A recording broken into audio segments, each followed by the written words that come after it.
Marriage. The word popped up on my phone, 2 icy syllables, and I stared at the name that was both strange and familiar, Lucien. 15 grand a month. Just to appease my parents. After the wedding, we don't interfere with each other's lives. My finger trembled above the $10,000 transfer while the sour stink of instant ramen in my cramped studio suddenly turned unbearable. Sure thing, husband. I hit accept and tugged my lips into a mocking smile.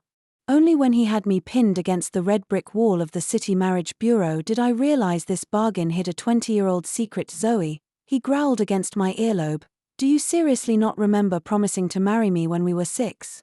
I sat frozen on the creaky old wooden bed in my studio, fingertip drilling into the phone screen hard enough to punch through the cold glass.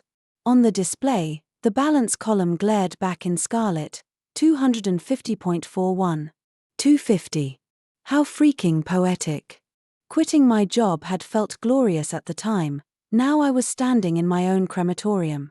The air reeked of discount noodles and the neighbor's greasy stir-fry, and for the first time the smell made it hard to breathe. Poverty felt like an invisible hand clamped around my throat. I gave a rueful tug at the corner of my mouth and snapped a screenshot. Edit. Post to Instagram. Caption. The viral meme everyone was sharing *, I don't wanna try anymore. Slightly flawed, selling myself for 10 grand. I knew it was nothing but a powerless vent, a comedic act of defiance. I'd probably harvest a string of LOLs and some cheap sympathy. But less than a minute later my phone dinged with a friend request. The profile picture was a stranger, yet the name stopped my heart. Lucien. Lucien. The business titan who stalked the covers of finance magazines, rumored to be allergic to romance and able to spin straw into gold. My hand jolted, I almost dropped the phone. The glow lit up my stunned face. Him. A namesake. A prank. My finger hovered over accept. Then a message slipped through the verification bar. From Lucien, please collect $100,000. Attached, a transfer record. 100 grand. My eyes bulged. I checked the avatar, the name, the zeros again and again. My heart jackhammered so hard my eardrums rang. What the hell? Manna from heaven? Some new scam? Before the shock wore off, his second text arrived, terse as an order, marriage. Me. Brain blank, fingers paralyzed. A third and fourth detonated in rapid succession, 15 grand a month. Just to fool my parents. Zero contact afterwards. Line after line exploded in my skull like flashbangs. Marriage? Monthly stipend?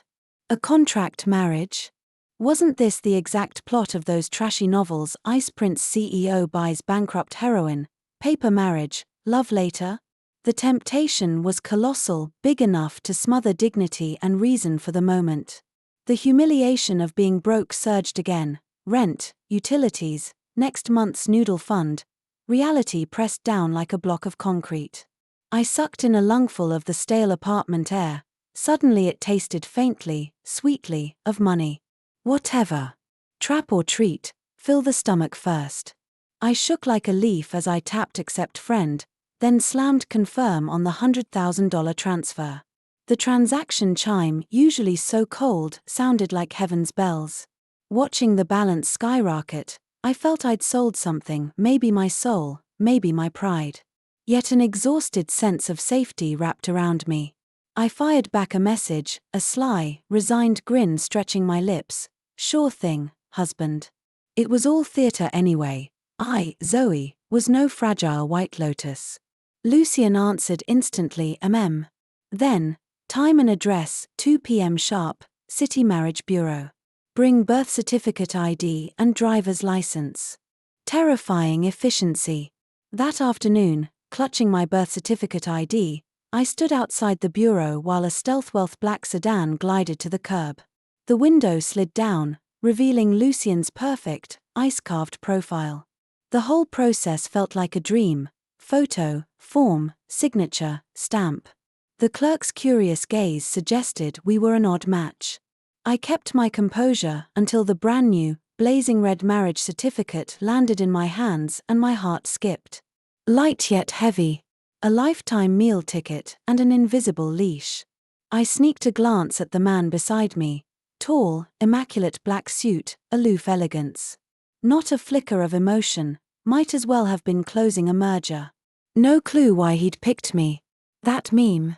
Outside, afternoon sun stabbed my eyes. Lucien checked his watch, voice flat. "We'll stop by your place to pack." "You're moving." "Moving?" I blurted, clutching my pocket. But I just paid next month's. One look into his fathomless dark eyes and I swallowed the rest. "Right, 15 grand a month, what's 1 month's rent?" "Why yes, dear husband," I corrected myself, forcing a docile smile. "Let's go." He didn't react to the nickname, just opened the door and gestured me in.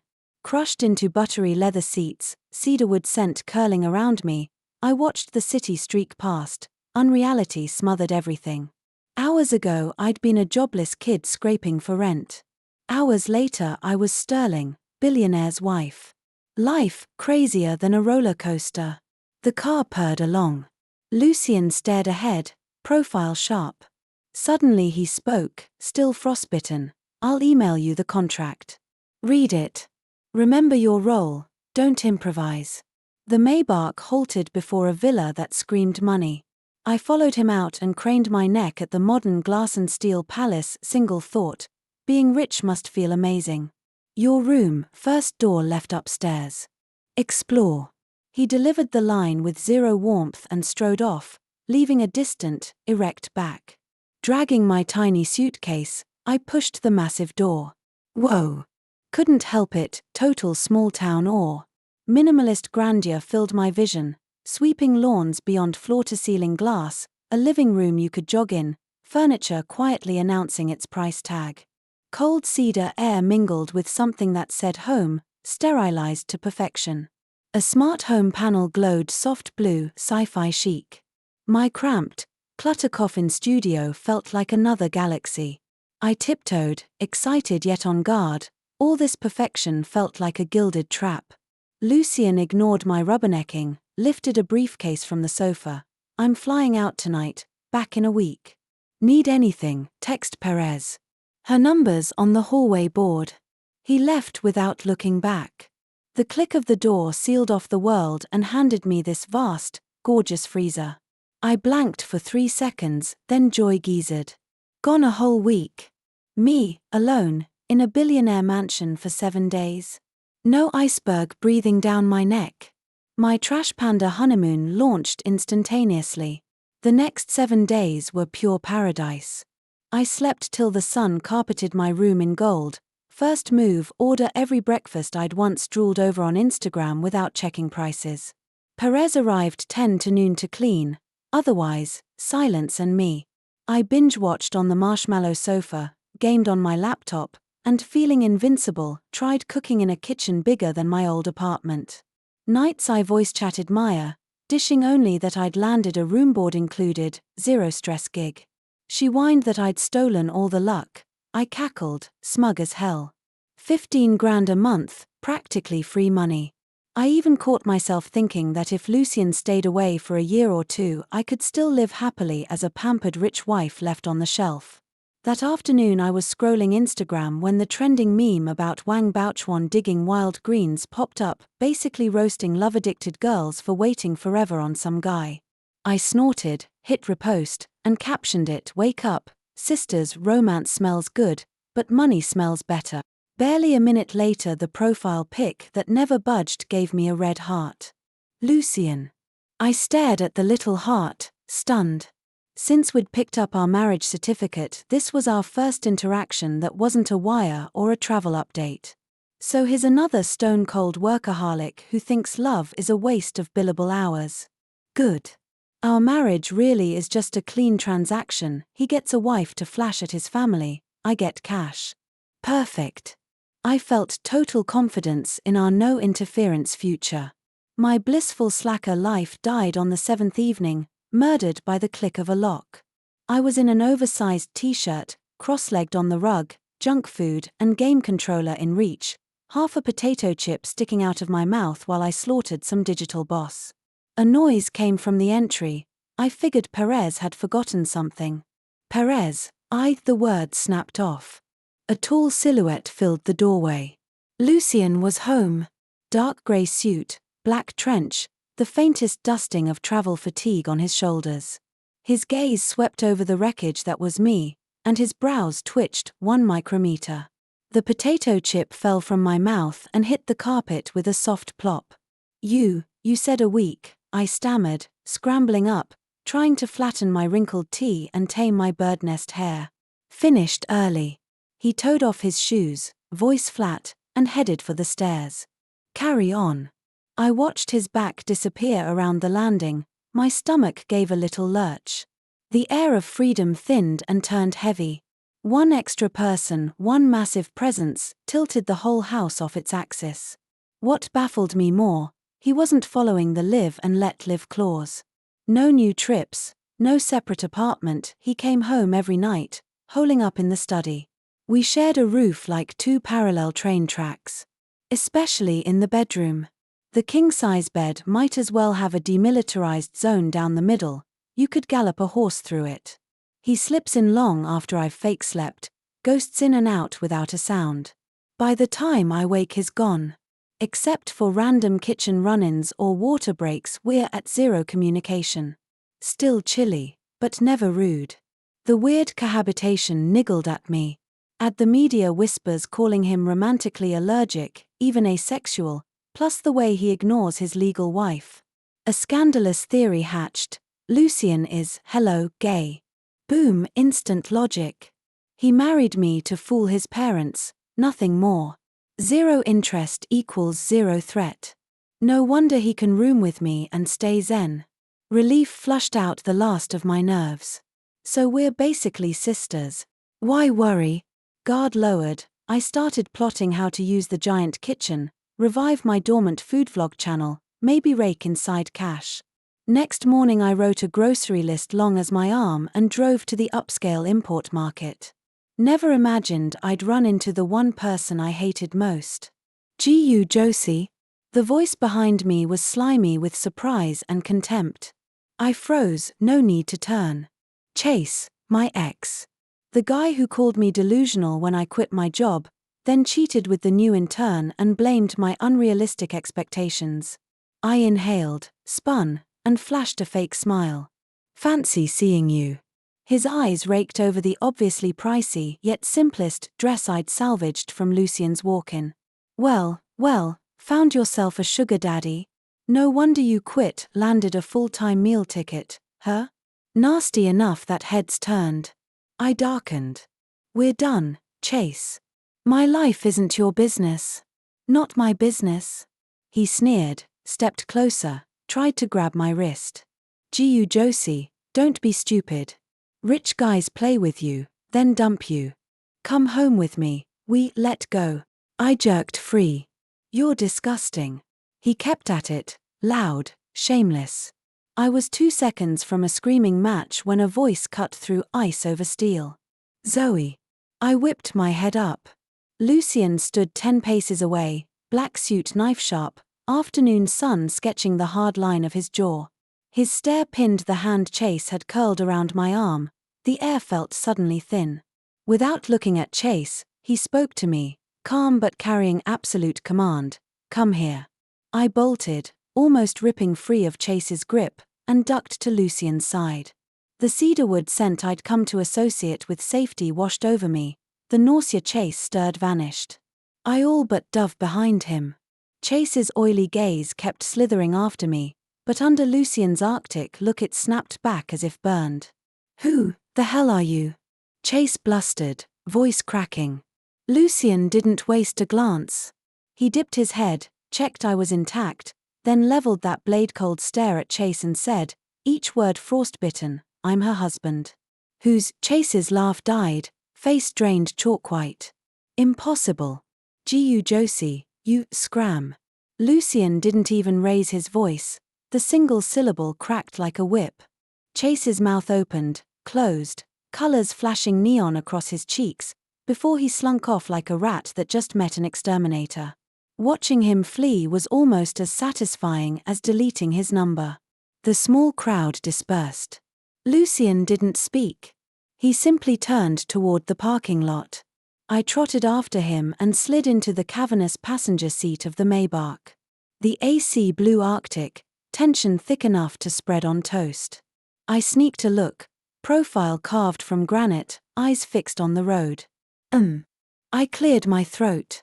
That was Chase, my ex. Part of the reason I quit was he cheated with the intern. We've been over for ages. Didn't want him thinking my side of the contract was chaotic. His fingers tightened on the wheel. Thanks for rescuing me back there. I meant it. He slid me a level glance. It's what husbands do. All business again. The tiny spark I'd felt evaporated. Right, contract only. He'd acted to protect sterling reputation.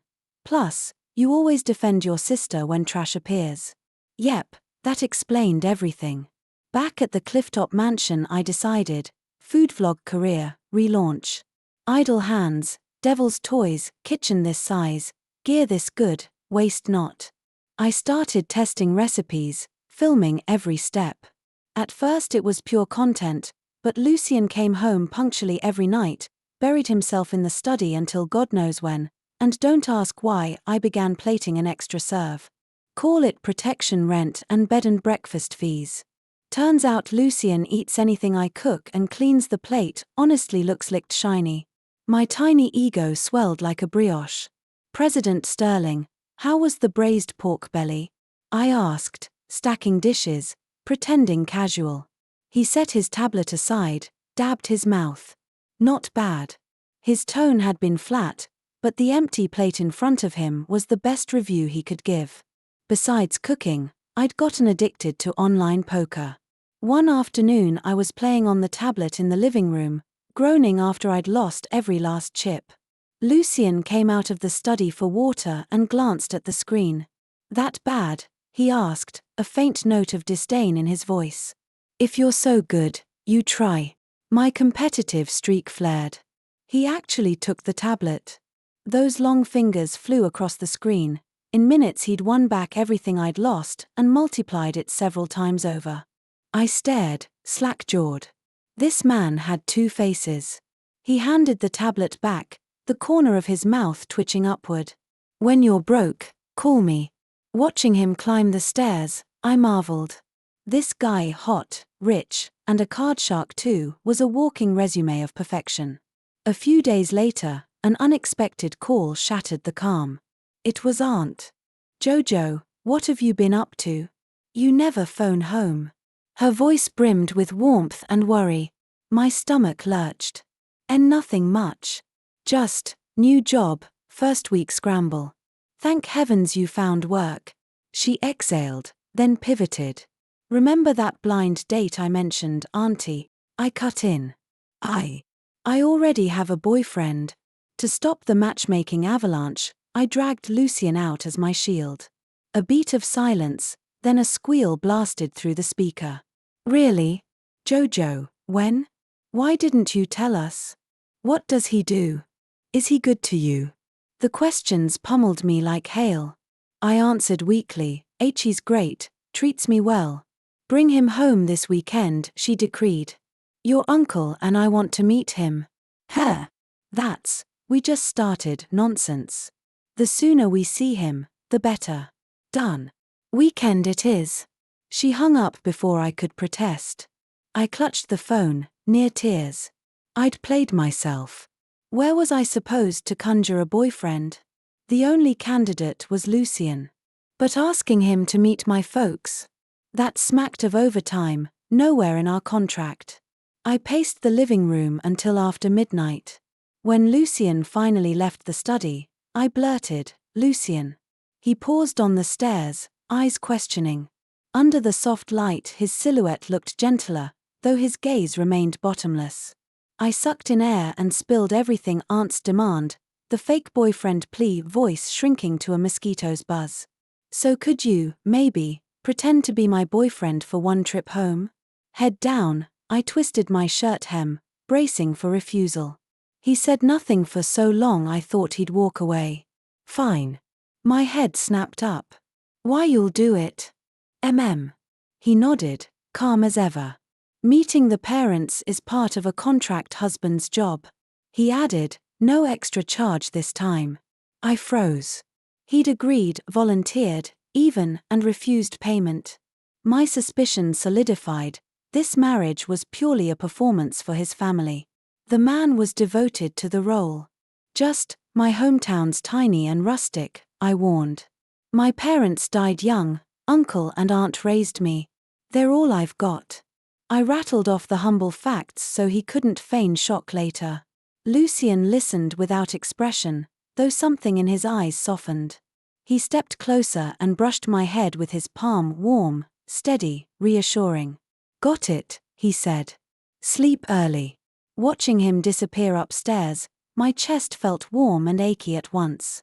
Such a catch, handsome, wealthy, responsible, even caring, yet hopelessly gay. What a waste of prime male. That weekend I dragged him to the coastal town where I grew up. Weathered streets and familiar accents settled my heart. Uncle and aunt waited at the gate. When Lucien climbed out of the obviously expensive car, their eyes nearly popped. His act was flawless. Casual clothes couldn't hide the aristocratic bearing.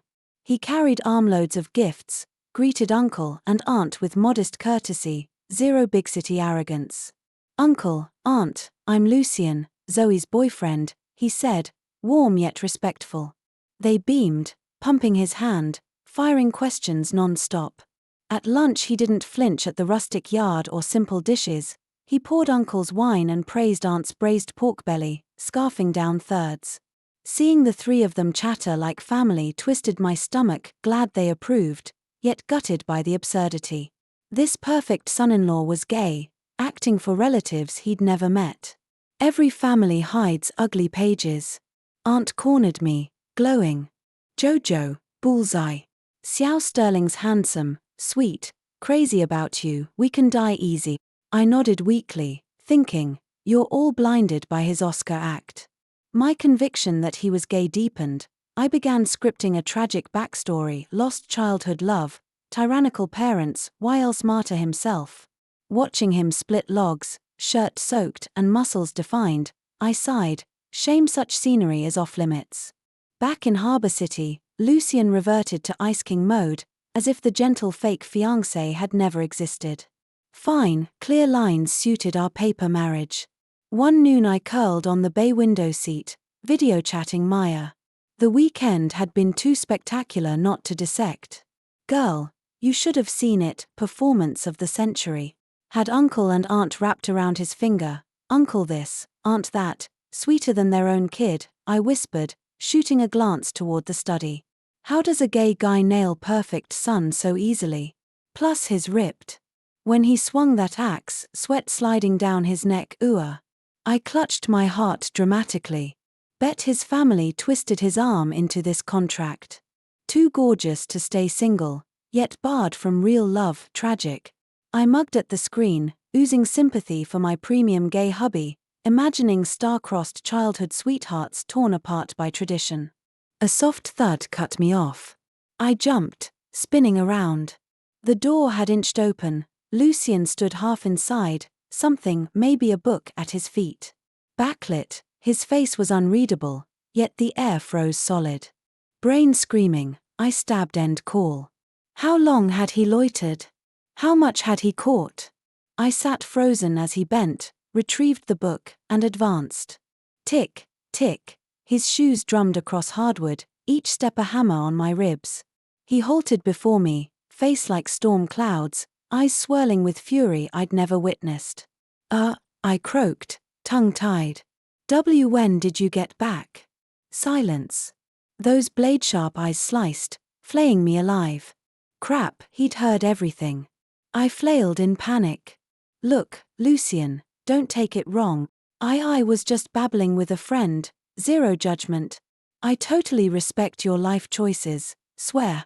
Society's really open-minded these days. I totally get it, actually. I support it. I tried to claw back the moment with words like respect your orientation and progressive, wanting him to know I wasn't judging, only sympathizing. But the more I babbled, the darker Lucian's face became. A vein at his temple pulsed like a ticking fuse. The air around him felt vacuum-sealed. I could practically feel the hammering of his heart. You understand, he rasped at last, voice sandpaper rough, anger crammed between each word. You support. Why yeah. I shrank back, placating. Relax, I'll keep your secret. We're allies, your strongest backup, I swear. Shut it. His snarl sliced clean through my babble. I flinched so hard my bones rattled, mouth snapping closed. I'd never seen him lose control. The Lucian who never let emotions slip had cracked wide open, revealing a riptide underneath. He pinned me with a stare, fury disbelieving, but also, grievously wounded. Zoe, he bit out, every syllable a punch. Who the hell told you I like men? The weight in his voice felt capable of tearing me in half. My mind blanked. This reaction, wrong playbook. Could it be? I'd guessed wrong. He wasn't gay. Then what about all that monk mode behavior, the dutiful fiancé act in front of my folks, even refusing my money, why? A giant question mark looped in my skull. Seeing my dumbstruck face, Lucian laughed in raw exasperation, low, bleak, self-mocking. His eyes turned kaleidoscopic, rage, disappointment, and something scorching I couldn't read. Nice, he muttered, advancing step by step, danger radiating off him. Real nice, Zoe. I retreated until the cold window trapped me. Then his palm clamped around the back of my head, possessive, unyielding. Before I could yelp, searing lips crashed onto mine, hurricane of anger, bottled up injustice, and longing held far too long. His breath, hot, faintly tobacco, hijacked every one of my senses. My brain short-circuited. I was drowning in a scalding whirlpool of punishing kisses and his ragged exhales. Time corkscrewed to a halt. When he finally eased back, foreheads touching, his chest heaved. Blood-tinged eyes bored into mine. Zoe, he croaked, desperate, do you honestly not remember who I am? Still dizzy from that kiss, I blinked through fog. I'm Zoe, duh. A blurry snapshot flickered behind my eyelids, thick glass in between. Dinner was an Arctic tribunal. Uncle and Aunt sensed the static but didn't poke the bear. Trying to thaw things, Aunt laughed about Lucian's childhood. That little boy was chubby as a dumpling, shy as a shadow. Tailed the neighbor girl everywhere shouting he'd marry her. When she moved away without a word, he bawled for days, she added, doting. Lucian, wordlessly dismantling a crab, paused and flicked a loaded glance my way. Chubby kid. Neighbor girl. Sudden move. Lightning split the fog in my brain. Scraps sharpened into focus, cicadas screaming, a roly-poly boy in a white tee waddling after me, Jojo sis. House playing groom, holding my hand, vowing, when we're big, I'll marry you. The kid I called Big Brother River. I jerked my stare to Lucian. Under the chandelier his profile was carved marble, baby fat long gone, yet still, faintly, that little dumpling. Lucian. River Sterling? So my big brother River is him? After dinner the air froze solid. Uncle and Aunt cleared plates and tactfully evaporated. Only the wall lamp glowed, stretching Lucian's shadow into a barricade. Staring at that rigid profile, I swallowed. I'm sorry. He studied his elegant fingers, thumb circling. I really didn't recognize you. You've changed. Silence, heavy as lead. I squeaked. Big Brother River. His thumb stopped. Seconds stretched. Slowly he lifted his head, the fury ebbed, replaced by something twistier, sulky, almost petulant. He nudged a bowl of pristine crab meat toward me. Eat. I gawked. He'd been quietly shelling all evening. Don't gape, scoop it in. Maybe it'll stuff the straw out of your brain. A laugh sputtered out of me, my eyes stung. Later, in the guest room, tension finally exhaled. I slipped under the quilt first. He lay down stiffly, back to me. I inched until my spine almost touched his. Hey, I poked his arm. Nothing. Big Brother River. I sing-songed, don't be mad. He stiffened. I'm dumb, okay? But it's not 100% my fault. He angled his head, waiting. You knew who I was and stayed all cool. Contract on me, I whispered. I thought you didn't like women. Thought what? He rolled to face me, amused glint dancing. Thought you were gay, I blurted, cheeks on fire. 50-50 blame. The corners of his mouth finally curved, first real smile of the night, erasing every storm cloud. Deal, I'll take half. He laughed, tugging me close, chin settling on my hair. My bad. His hug was furnace warm with cedarwood scent. The truth, he murmured. The second I spotted you outside city I knew. I jolted upright. All the excuses, parent pressure, contract marriage, just ways to keep you near, he confessed, fingers threading my hair. Didn't want to scare you. And look where careful got me, made you think I'm into guys. His words dropped into the lake of my heart like pebbles, sending ring after ring across the surface. Shock, disbelief, and a kind of gratitude I couldn't name. He had recognized me from the very start. Every coincidence had been intentional, the wire that arrived just in time, the quiet protection when my ex and my nightmare former boss closed in, even the online poker beans he'd slipped me, and the flawless son-in-law act in front of uncle and aunt. All those moments I'd chalked up to contract ethic and professional polish had been fueled by this silent, invisible devotion. He had been watching, shielding, waiting, for me to see him. My nose stung and tears almost fell. Feeling me tremble, Lucien pulled me tighter and brushed a kiss onto the crown of my head, lips warm. His voice was low, gentle, unmistakably certain. Zoe, from the beginning to this second, there's only you in my heart.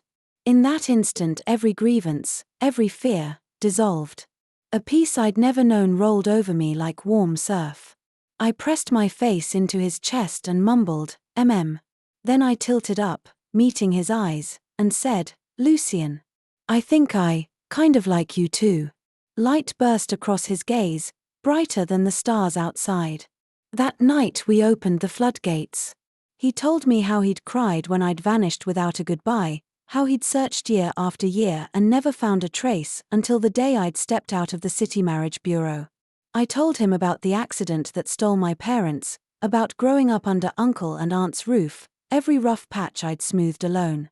In the dark we traded the missing years, fragments of childhood and adult life clicking together into one shared map. The temperature under the quilt climbed, body heat, yes, but more the closing distance between two hearts. The contract cracked apart without a sound, something real and warm took root in the cracks. He dipped his head, nose brushing mine, breath mingling. Little Jojo, he rasped, savoring the nickname he'd just reclaimed. Nothing would ever be the same. After that night the air between us carried a new charge. I woke to the smell of food, not takeout, but the real, lived-in kind. I shuffled out in slippers, morning light soaked the living room, and soft clatter drifted from the kitchen. Lucien stood at the stove in plain sweats, flipping eggs, sunlight gold on his profile. Hearing me, he glanced back, smile automatic.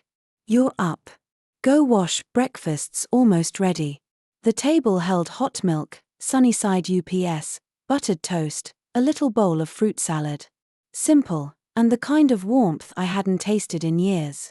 You don't have to, I started, sipping milk. He lifted an eyebrow, amused. We're not in contract mode anymore, right? My cheeks burned. Right. Then taking care of you is just normal. My heart took a soft punch, warmth spread everywhere. The next weeks unlocked a new version of him. Gone was the business-only husband who clocked in for appearances. He remembered the dessert shop I'd mentioned once and brought home the exact pastry. He ferried me to odd corners of Harbour City hunting foodie shots. Between board meetings he'd iMessage to ask if I'd had lunch. No forced distance, no crowding, just the perfect net of quiet care, knotting tighter every day. And I slid from awkward to used to greedy for the feeling of being someone's priority. My food blogger side gig steadied. Lucien became my founding taste tester. Every new recipe, he sampled first, frowning thoughtfully. Add a squeeze of lemon, lifts the sauce. Angle the camera here, the light flatters the texture. He even tapped his network, lining up introductions to upscale restaurants and artisan brands. Watching my follower count rocket and collaboration invites pour in, I knew his fingerprints were all over it. I didn't waste breath on polite refusals, I noted the debt inside and worked twice as hard. Peace shattered the day Chase rang. The name on the screen wrinkled my brow before I swiped. Jojo, it's me. Ragged, desperate.